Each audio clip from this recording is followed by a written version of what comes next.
Now, as you know, it's ongoing. We're doing rolling coverage of Zimbabwe this morning of what's currently happening there in Harare. Now, what's happening on social media in relation to Zimbabwe and other stories? We are joined via Skype by the Managing Director of ROi Africa, Tonya Kuri. Tonya, very good morning to you. Can you tell us what are people saying on Twitter with regards to the situation in Zimbabwe, and is it trending?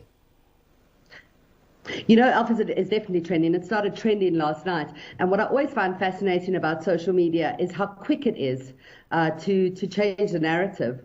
This morning, there was still speculation as to whether Mugabe was under house arrest or not. And social media confirmed those reports very, very quickly. Also, there were several explosions this morning in Zimbabwe. And before news could even get to it, social media was talking about it. It's a huge story. It comes in at about 10% of our big top conversations this week, and it's only been on the charts for 24 hours, making it bigger than Manana's sentencing and also bigger than Bafana Bafana's exit from the World Cup. Certainly, social media is quick off the draw.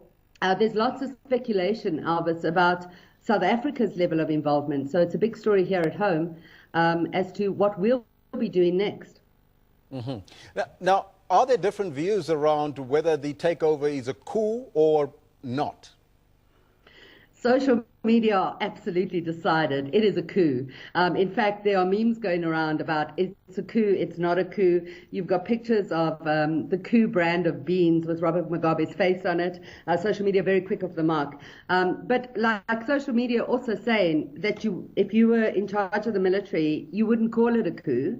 But it certainly is a coup, and that it has to go all the way now, or the people that are involved will certainly suffer an untimely end if they don't follow it through. Now, you said it's taking 10% of the chart thus far, so what other stories are dominating social media this morning? Certainly, fees must fall made a big entry this week. That's a big story with the Fees Commission report coming out.